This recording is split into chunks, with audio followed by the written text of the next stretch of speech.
Si.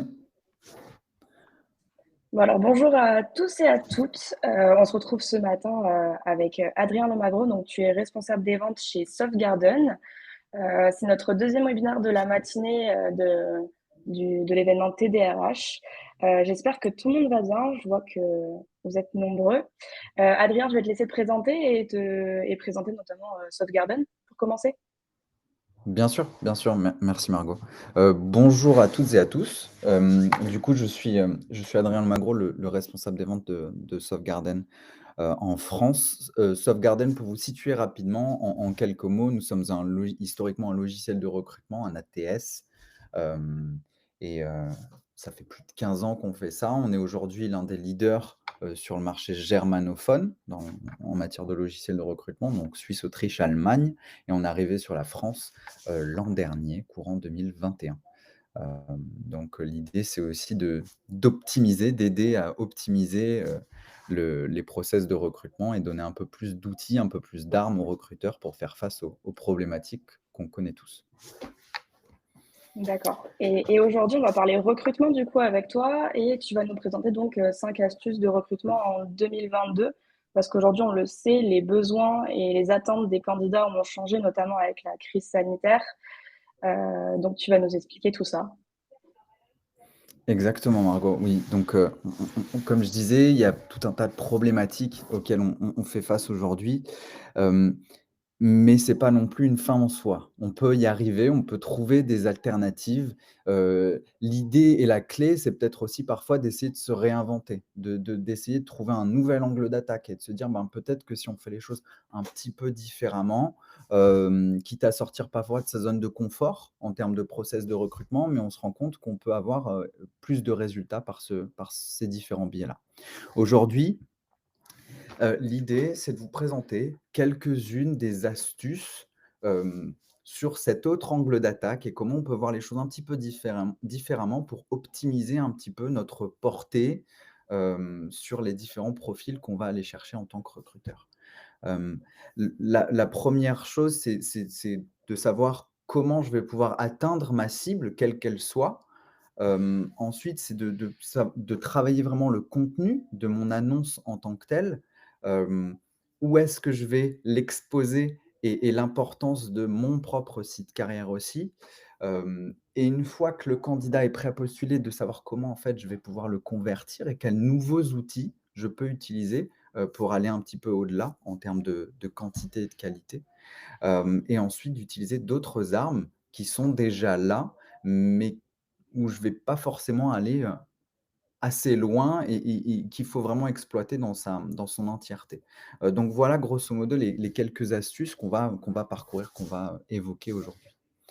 Hem, pour commencer, l'important, c'est de bien savoir à qui on va s'adresser, évidemment, parce que dans tout message, il y a une audience et c'est important de savoir quel est le profil qu'on va aller chercher. Ça, c'est une première chose. L'élément La plus grosse évolution qu'il y a eu par rapport à cette cible qu'on va aller chercher, c'est qu'effectivement aujourd'hui, eh ben, la majorité des process de recrutement, tous secteurs d'activité confondus, se commencent en ligne. Donc ça, c'est un gros changement parce que du coup, ça fait un vrai dénominateur commun par rapport à toutes les personnes qu'on va aller chercher. Donc si vous voulez, il y a une analyse de cible, certes, sur le phrasé, sur le contenu. En revanche, sur la stratégie globale, on a souvent beaucoup d'a priori, mais on se rend compte que on peut aller chercher sensiblement de la même manière un ouvrier d'usine, qu'un directeur commercial. Ça peut paraître étonnant, mais les repères sont là parce que l'écosystème d'internet dans lequel on commence notre recherche est le même. Donc du coup, l'idée, c'est de savoir aussi, de se poser la question, quel canal je peux utiliser pour diffuser, mon offre d'emploi et quel est le moment le plus propice à diffuser cette annonce-là? Et là aussi, on peut avoir souvent, en tant que recruteur, en tant qu'entreprise, certains a priori de se dire: «Ben, peut-être que le week-end, les candidats ont plus le temps, ils sont posés, ils ont le temps, c'est là où ils font leurs recherches», alors que pas du tout. Vu que ça se passe la majorité là-dessus, et ben, le candidat, il n'est pas forcément toujours, reposé, bien installé pour faire sa recherche d'emploi. Et on se rend compte que c'est le cas sur tous les pays, au moins de l'Europe de l'Ouest, tous les pays donc similaires à la France, l'Allemagne, le Royaume-Uni, l'Italie et cetera. C'est sensiblement les mêmes courbes quand on voit, les chiffres d'Indeed. Et en gros, on se rend compte que la période de recherche d'emploi idéale, c'est le début de semaine et après ça va décrescendo jusqu'à la fin de semaine, jusqu'au week-end. Donc du coup, effectivement, je vais me rendre compte que, par rapport aux heures de travail aussi, ça coïncide, donc début de journée, matinée. En gros, on peut se dire que il faut que je poste mon offre d'emploi au moment du petit déjeuner le lundi. C'est là où en tant que cher c'est là où si je recherche un emploi, j'ai pu me changer les idées le week-end et cetera. On se rend compte que c'est je me remets vraiment la tête dedans, comme si j'allais au travail, je me remets la tête dedans lundi matin, je me dis: «Bon, lundi, je repars et je recherche et je vais regarder un petit peu». Donc c'est vrai qu'on évalue ça un petit peu 9h30, 10h le lundi matin comme un moment, idéal pour pouvoir poster son offre d'emploi. Hem, pour avoir une meilleure portée. Donc ça, c'est vraiment la première astuce, c'est de trouver le moment adéquat, pour faire passer son message. Alors, Hem, Adrien, on a une question. Est-ce que c'est de même pour répondre à des annonces? Le fait que ce soit le lundi le plus opportun? pour pouvoir répondre à des annonces, après ça va dépendre du recruteur, mais effectivement, c'est plutôt pour la diffusion qu'il va y avoir une importance, je pense, parce que là, on va c'est l'entreprise qui s'adresse à un public plus ou moins vaste. Après, de l'autre côté, le recruteur, il va être là pour répondre, que ce soit le lundi, le mardi, le mercredi, le jeudi, le vendredi. En toute logique, si j'ai bien compris la question, moi je vois pas de différence par rapport à ça. Donc je ne pense pas que ça ait d'influence, là-dessus. Hem Il faut savoir une chose importante, c'est que pour les annonces d'emploi, pour les offres d'emploi, il y a la majorité des entreprises aujourd'hui qui utilisent notamment les job boards, les sites d'emploi pour poster, heu, leurs annonces et l'utiliser comme le vrai premier levier pour attirer les candidats. Mais quand on regarde de plus près sur les résultats, quand on regarde de plus près une offre d'emploi qu'on va diffuser sur du Indeed, du Cas d'emploi, LinkedIn Jobs et cetera. Côté candidat, très souvent, il va manquer quelque chose, manquer certains éléments et ça se traduit en chiffres, on le voit parce que, heu, 80 des candidats qui vont consulter une offre d'emploi sur les sites d'emploi, sur lesquels vous avez diffusé, ils ne vont pas y postuler directement. Donc du coup, on se rend compte que ça veut dire que j'ai pas forcément tous les éléments à leur disposition pour qu'ils puissent prendre leurs décisions rapidement et les mettre en confiance. Donc la question à se poser, c'est pourquoi j'ai du trafic qui est généré, de l'intérêt suscité, mais la majorité de mes candidats va pas postuler directement, sur l'offre d'emploi, sur les différentes plateformes sur lesquelles j'ai posté. Il y a une vraie évolution, il y a une vraie évolution sur les utilisateurs, candidats. C'est-à-dire qu'ils sont, au même titre que nous tous, Margot, moi, Adrien, vous certainement, on est devenus très impatients. On veut que ça aille à l'essentiel. Mais en même temps, on veut beaucoup d'éléments et beaucoup de transparence et cetera. Donc c'est presque paradoxal, mais c'est la réalité actuelle. Donc du coup, la question, c'est de savoir comment, en quelques lignes, je vais pouvoir, en tant qu'employeur, ben, vite me différencier des autres et de me demander, ben, qu'est-ce que doit contenir mon offre pour essayer de garder et de faire postuler un maximum de candidats, directement et éviter que plus de 80 quittent mon offre d'emploi aussi vite. L'idée, c'est de se dire et de mettre en lumière qu'est-ce qui est fondamentalement important de mettre sur mon annonce d'emploi. Il faut d'abord, bien sûr, avoir un titre qui soit un minimum percutant. Évidemment, beaucoup de personnes en recherche d'emploi, suivant les secteurs d'activité, ça peut varier ou les degrés de qualification, mais vont s'arrêter juste au titre, un minimum du descriptif et si c'est pas catchy à ce moment-là, si ça attire pas mon attention plus que ça, je vais pas forcément aller au-delà. Donc c'est de travailler déjà cet aspect-là. Ensuite, un élément qui est très important, surtout dans certains secteurs d'activité, c'est de dire à quel point on va proposer une certaine flexibilité dans l'organisation du travail du candidat. Si on a la possibilité de proposer ce genre d'avantages en tant qu'entreprise, il ne faut pas hésiter à le mettre en toute transparence parce que c'est un vrai élément de différenciation aujourd'hui. Pour beaucoup de candidats, c'est devenu même plus important qu'un éventuel package, avec, tous les avantages nature, salariaux, niveau salaire et cetera. La flexibilité au travail, c'est un vrai sujet aujourd'hui. Ensuite, 2 autres éléments hyper importants pour les candidats aujourd'hui. La première, transparence sur les salaires. De savoir au moins, d'avoir au moins une idée, une fourchette, savoir à quoi s'attendre, en termes de salaire. La deuxième, c'est la transparence pour donner vraiment tout le contexte sur, qu'est-ce que pensent les employés de leur propre entreprise, les candidats, quels sont les avis des candidats qui sont passés, qui étaient dans la position dans laquelle je me trouve aujourd'hui, et qui ont laissé leur retour en toute transparence. Ça, ce sont des éléments que je n'ai jamais, voire rarement, mais ça fait partie des éléments clés que les candidats recherchent en 2022. Donc ça aussi, c'est quelque chose qu'on peut incorporer, dans nos annonces. Sans oublier, bien sûr, les détails dans le contenu, dans le corps de mon annonce, et surtout la façon dont on va lui permettre de postuler. Que ce soit sur son site carrière ou sur les sites d'emploi, il faut que ce soit, que ça aille à l'essentiel, que ce soit assez fluide pour qu'il puisse postuler rapidement. Donc bien sûr, pas que ça ne le redirige pas vers un PDF ou une adresse mail. On va faciliter sa candidature parce que 6 candidats sur 10, ils vont pas prendre plus de 5-10 minutes pour postuler. Donc un outil qui va remplir son formulaire de candidature automatiquement, un bouton LinkedIn Apply pour utiliser son CV LinkedIn et éventuellement une candidature WhatsApp. On reviendra là-dessus plus tard.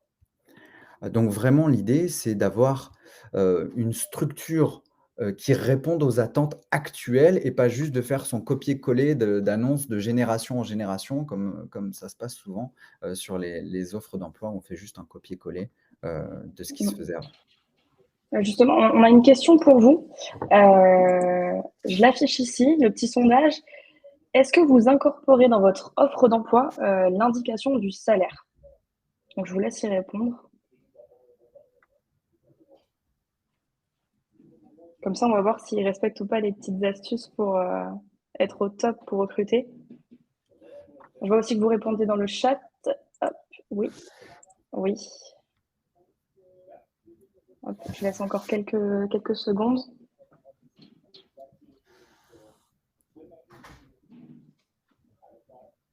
Alors, il y a des C'est non, il y bien, a des oui. je vois du oui, mais je vois du oui déjà, c'est bien. Je vois une majorité de oui là. Alors, hop, on va arrêter le vote et partager les résultats. Alors, je vois aussi qu'en commentaire, vous mentionnez le fait que vous mettiez une fourchette. Alors, on est à 35% de oui et 24% de non. Il y a Estelle qui nous dit qu'elle a vu une nette différence quand j'ai commencé à mettre une fourchette de salaire. Qu'est-ce que tu en penses, Adrien? Ben, ça répond déjà un petit peu sur ce point-là parce que en général, on se met tous à la place, on a tous été candidats. Un des premiers éléments, que je veux avoir, c'est de savoir un petit peu à quoi m'attendre pour au moins me situer, savoir un petit peu, parce que souvent on rentre dans cette espèce de jeu de négociation, tu sais, dans les premiers échanges, hem et ça peut mettre aujourd'hui, vu le contexte actuel, plus l'entreprise en difficulté que l'inverse, si tu rentres dans ce jeu de négociation et cetera. Donc autant afficher très clairement dès le début, bien évidemment, Estelle, en fonction du type de poste, je l'entends, mais ça peut vraiment être, pertinent. En tout cas, je suis content de voir qu'il y a pas mal de oui et ça, c'est plutôt bien pour la suite et ceux qui sont en non, je vous invite à essayer même sur certains postes où ça peut faire sens plus que d'autres, certains postes où on a peut-être plus de mal que d'autres. Essayez d'au moins indiquer une fourchette comme le fait Estelle et ça peut être, pertinent, vous le verrez. Ensuite, la prochaine étape dans ce parcours de candidat, c'est de se demander, ce que la personne qui cherche l'emploi, va faire ensuite. Hem L'idée, c'est de lui faciliter la vie quand elle va chercher ces informations-là. C'est plus de 80 de candidats, qui vont quitter, votre offre d'emploi. Ils vont chercher plus d'informations pour aller sur les moteurs de recherche, bien sûr sur Google, pour chercher des infos sur votre entreprise. Et là, c'est là où souvent, je perds toutes mes chances de récupérer ce candidat-là. Donc j'avais suscité un intérêt potentiel sur le site d'emploi. Ce candidat-là, il n'avait pas assez d'informations sur l'annonce en tant que telle, donc du coup, il est quand même intéressé, il veut en savoir plus sur mon entreprise, il va aller chercher sur Google plus d'infos et là, bah, il me trouve pas. Ou alors il va trouver d'abord des sites de comparateurs, et cetera, parce qu'ils ont beaucoup mieux travaillé le référencement sur certains mots-clés, certaines façons de faire. C'est beaucoup plus huilé comme process, mais il y a rien qui m'interdit aujourd'hui d'utiliser les mêmes codes qu'utilise, Glassdoor, qu'utilise Gowork. C'est à la disposition de tous, hein, certains outils. Mais on oublie parfois, on se dit: «Ben, dans le recrutement, c'est jamais trop la pourquoi on va parler de SEO ou de référencement ou de visibilité? J'en ai pas besoin». Ben si, parce que c'est les candidats qui cherchent plus d'infos, ils ont besoin de vous trouver et pour qu'ils vous trouvent, il faut travailler cet aspect-là.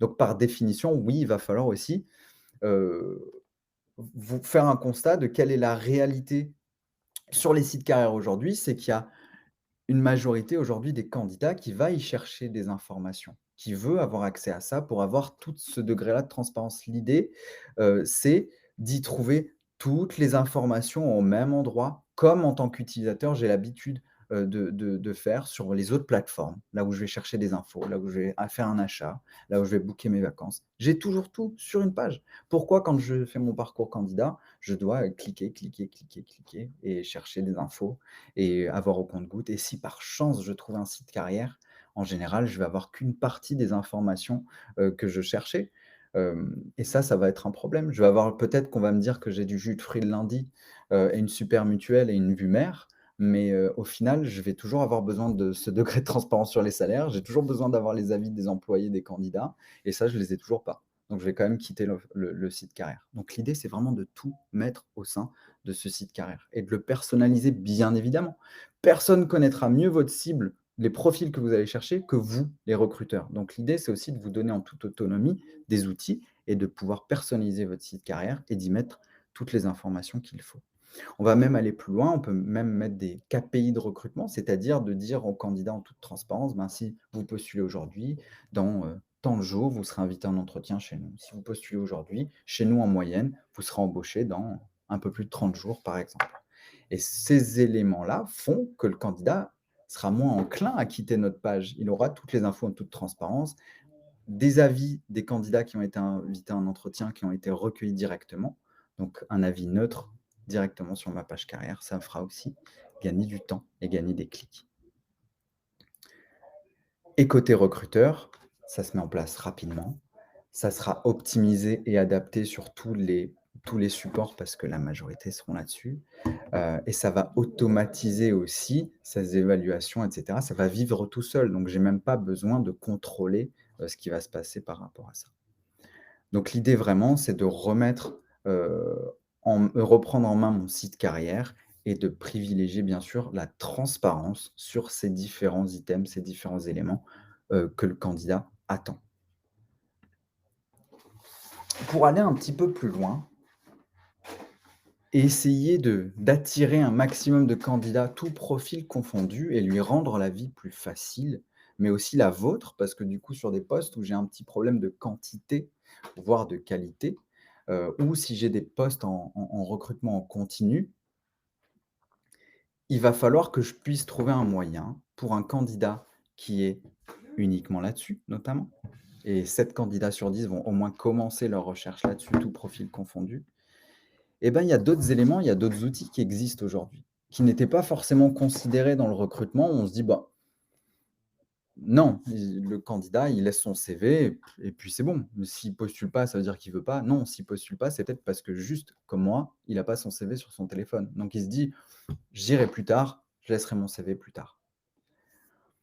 Il faut savoir qu'aujourd'hui, plus la majorité des candidats, il y en a 60 à peu près, qui sont pas prêts à passer plus de 5-10 minutes, plus 5 minutes que 10 minutes pour postuler. Donc l'idée, c'est de gagner du temps là où on peut et comme je le disais tout à l'heure, 7 sur 10, ils commencent leur recherche sur leur téléphone. Donc pourquoi pas combiner ces informations, essayer de trouver une solution, facile et qui réponde à cette attente-là. Aujourd'hui, est-ce que vous avez sur votre téléphone, votre CV en PDF?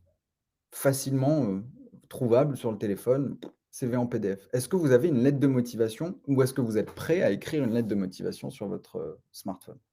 Est-ce que vous avez tous vos diplômes, les certifications, les différentes infos comme ça sur le téléphone? Alors il Par y a contre Brian qui me dit que oui. ouais, CV, Anne qui me ouais dit CV oui, mais pas la lettre et autres documents. et ben, comme ça, au moins, il y a une personne. Me merci Il y en merci a Brian. 3 même. Merci Anne. Super, super.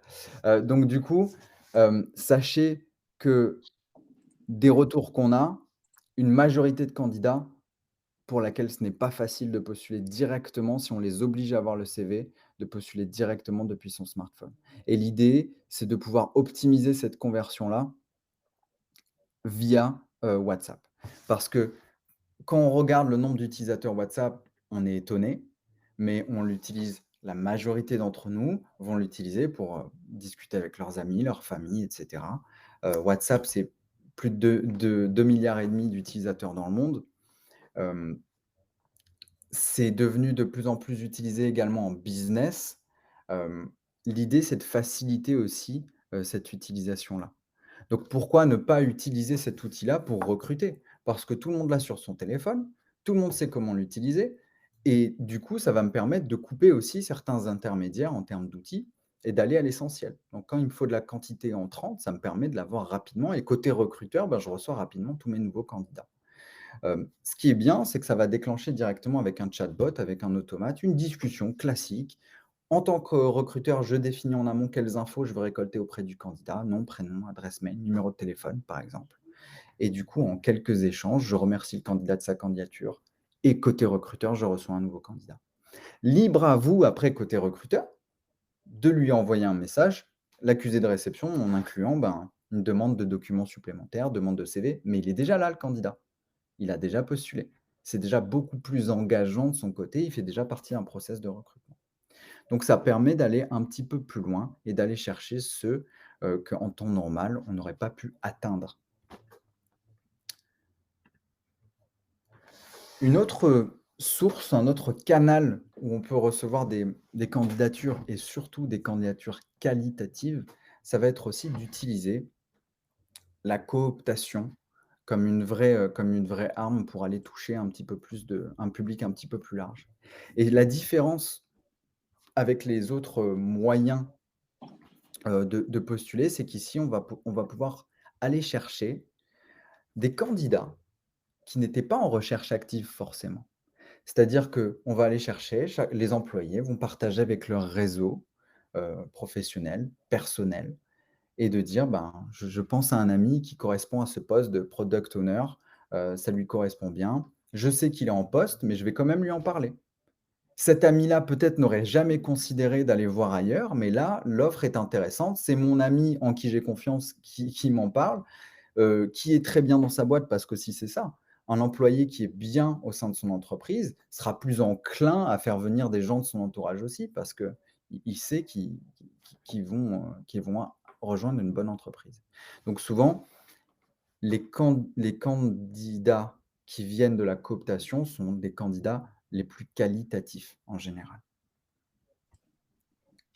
J'ai juste une question là avant que tu Bien sûr. continues et qu'on fasse un petit Ouais. sondage. Mmh. J'ai Amandine qui n'a pas compris. Est-ce qu'il existe un chatbot sur WhatsApp? En fait, est-ce que c'est intégré directement enfin, WhatsApp propose ça ou c'est toi qui le mets directement en C'est lien? il y a pas de le côté recruteur, il y a rien à faire. Il y a pas de WhatsApp Pro, il y a pas il y a rien à, paramétrer, si ce n'est, via l'outil de Softgarden, c'est quelque chose que l'on propose, que l'on met à disposition et on peut intégrer, la possibilité de postuler via WhatsApp. Donc c'est juste que ça va déclencher côté utilisateur, candidat, ça va déclencher, directement une discussion avec ce chatbot-là. Mais côté recruteur, il y a rien à paramétrer, il y a pas de licence, WhatsApp Pro à prendre. C'est déjà intégré dans la solution de Softgarden. Alors, je vous propose de répondre à ce sondage. Est-ce que vous utilisez la cooptation pour recruter vos prochains talents aujourd'hui?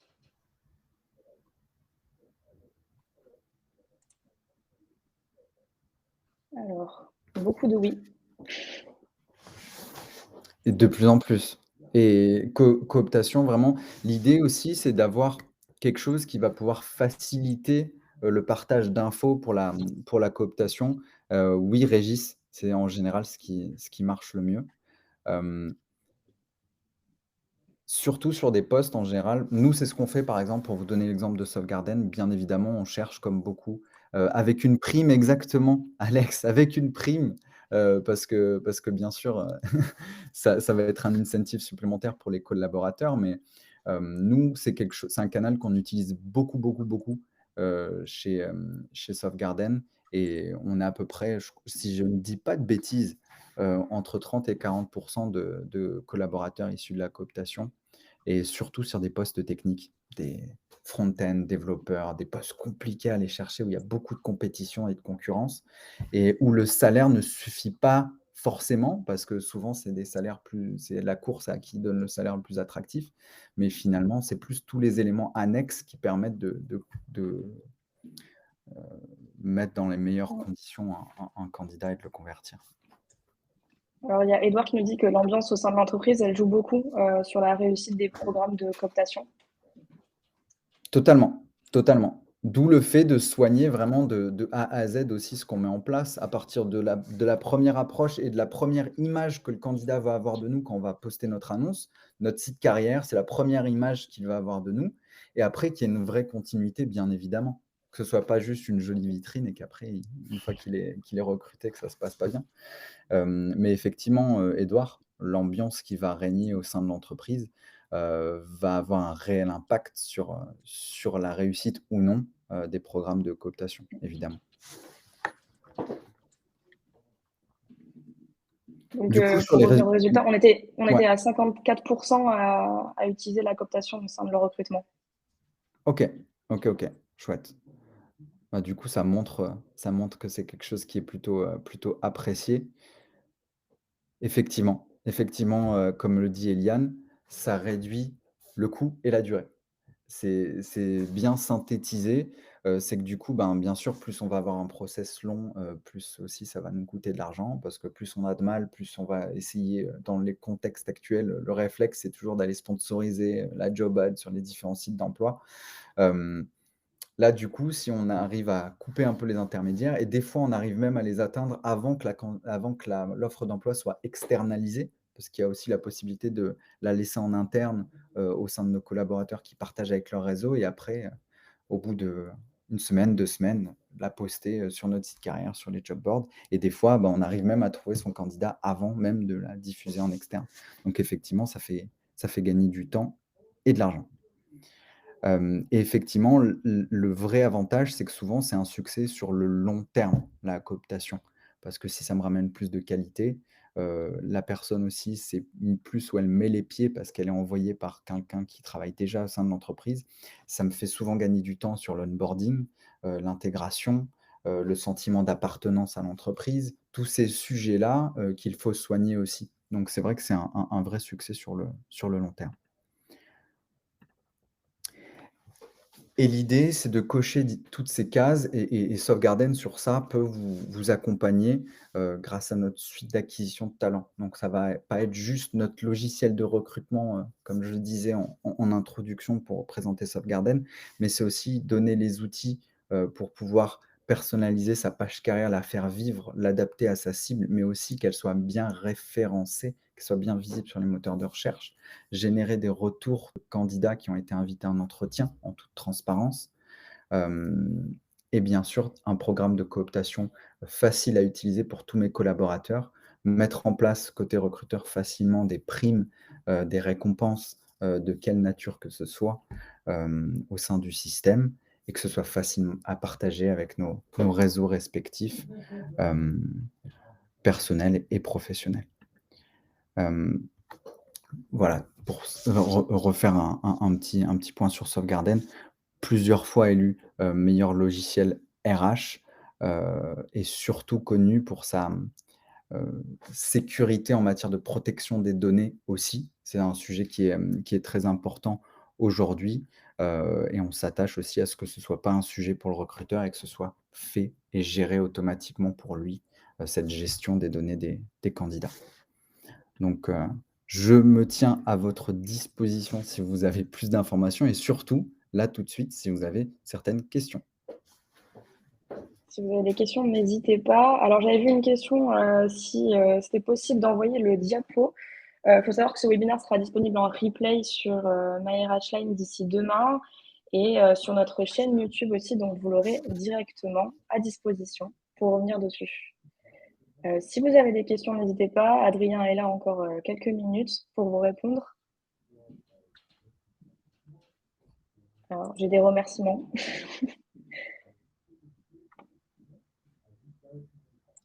Je crois pas qu'on ait de questions. Je sais pas si, Adrien, tu veux rajouter quelque chose, faire une conclusion sur ce webinaire peut-être? Ben, la conclusion, c'est juste de pas hésiter à parfois, c'est le plus difficile, mais de sortir de sa zone de confort. On a tous des process dans nos métiers respectifs où souvent on se dit: «Ben, c'est plus simple si je fais du copier-coller de ce qui se faisait avant» et cetera. Mais quand on a certaines problématiques auxquelles on fait face et qu'on tape dans le mur tous les jours, des fois, c'est bien de faire 2 pas en arrière et de se dire: «Ben, peut-être que si je prends un autre angle, je me taperai pas la tête dans le mur et peut-être qu'il y a d'autres choses qui peut-être qu'il y a d'autres chemins pour passer de l'autre côté».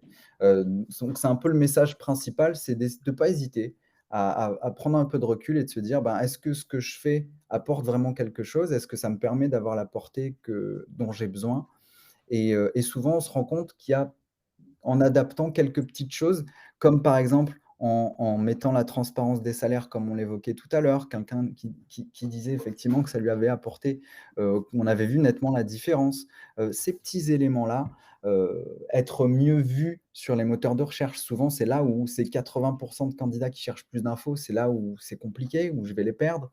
Leur faciliter la vie pour pouvoir recruter, pour pouvoir postuler pardon, facilement en utilisant des outils avec lesquels ils sont familiers et de pas avoir à, ouvrir un PDF, être obligé d'être redirigé vers mon mail, obliger, la lettre de motivation systématiquement, et cetera, et cetera. Donc c'est un peu le message global, c'est, heu, tournons-nous vers le candidat, hem, essayons d'entendre ce qu'ils recherchent, pour pouvoir postuler et aujourd'hui, on a les armes, il y a des super solutions avec des outils, adaptés à tout profil et surtout adaptés à 2022. Hem, voilà et je me Eh tiens à la bien, disposition de tous évidemment, si vous avez des questions pour, organiser un échange, a posteriori. oui, on vous remercie d'avoir été présent avec nous ce matin. Vous avez les contacts d'Adrien, sur le diaporama et on se retrouve, du coup pour ceux et celles, enfin celles et ceux plutôt qui restent avec nous. On a un autre webinaire à 11 heures et aussi demain. Voilà, je vous laisse, hop, nous retrouver et je vous souhaite une bonne journée et je te remercie encore, Adrien, d'être, avec nous ce matin. Merci Margot, merci à toutes et à tous. Bonne journée. Merci, au revoir. Au revoir. Au revoir.